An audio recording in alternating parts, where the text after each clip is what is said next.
Ever wondered if a laptop and a notebook are the same thing?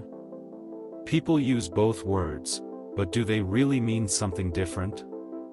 Originally, the two weren't the same. Laptops were heavier, bulkier computers designed to sit on your lap, while notebooks were lighter, slimmer versions meant for portability.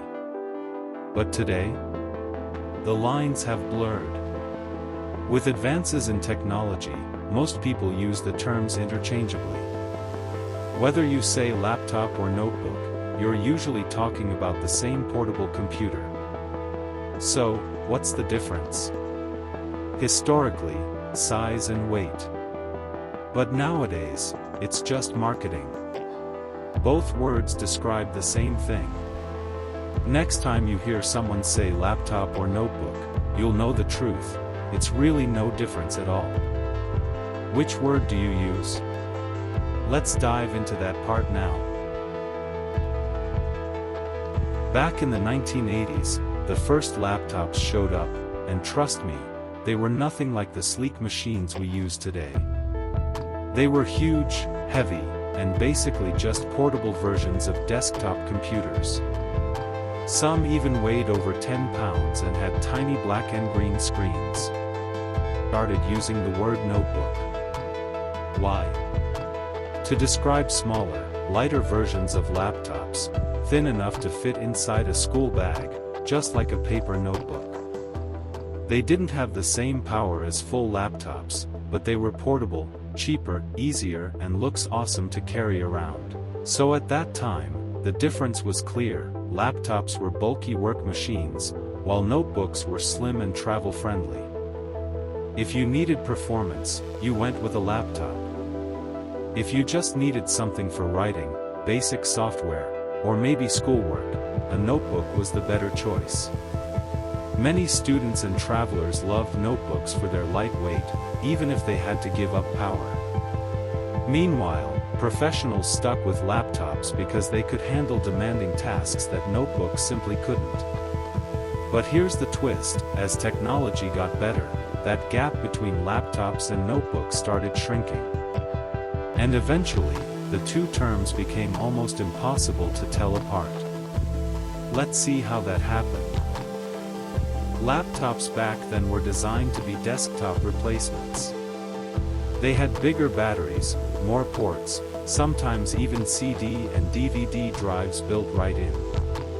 Sure, they were heavy, but they could actually run demanding software, games, and business programs, things notebooks just couldn't handle. People who needed serious computing power didn't mind lugging them around because they offered everything a desktop did. From running spreadsheets for work to editing photos or playing early PC games, laptops were the go-to choice for anyone who needed versatility on the move. Notebooks, on the other hand, were stripped down. No CD drive, fewer ports, weaker processors, and smaller batteries. They were really just meant for the basics: typing documents, browsing, email, maybe a little multimedia. The trade-off? They were much lighter and easier to carry around.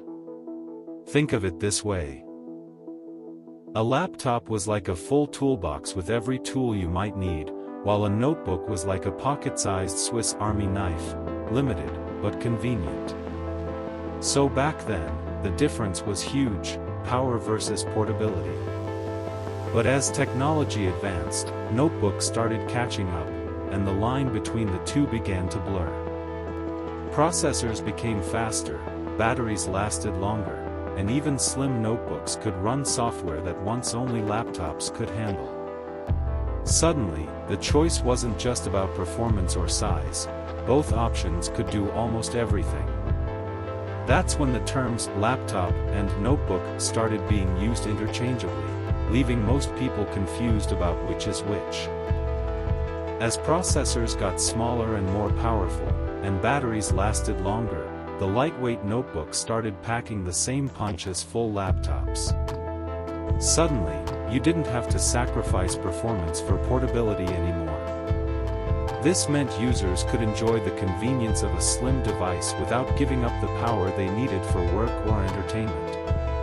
By the 2000s, notebooks could do almost everything a laptop could. Companies stopped making that big distinction. Instead, they just started slapping on whatever term sounded better for marketing. Some said notebook, others stuck with laptop. And that's why today, when you go to buy a computer, you'll see both words used. But they're talking about the exact same thing, a portable computer that can do it all.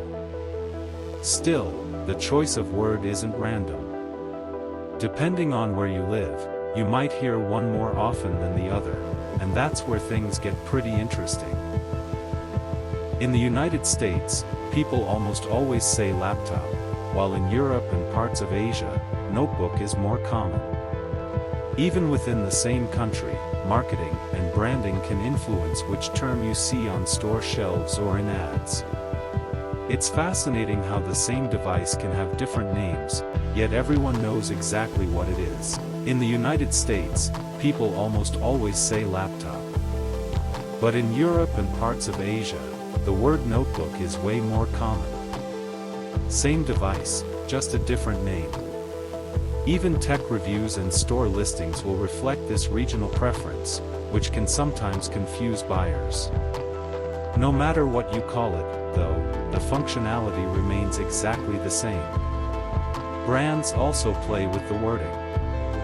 For example, Dell and HP often market their machines as notebooks overseas, while in the US they push the word laptop. It's less about specs, more about how the company wants you to feel about the product. So here's the fun part: if you travel around the world and ask for a laptop, someone might correct you and say, "Oh, you mean a notebook." But in reality, you're both talking about the exact same thing. So, what's the difference between a laptop and a notebook? Back in the day, size, weight, and power. But today? There's really no difference at all. Now I'm curious, what do you call it? Laptop or notebook? Drop your answer in the comments, and let's see which one wins. And if you like this breakdown, just click the subscribe button to keep getting connected with us.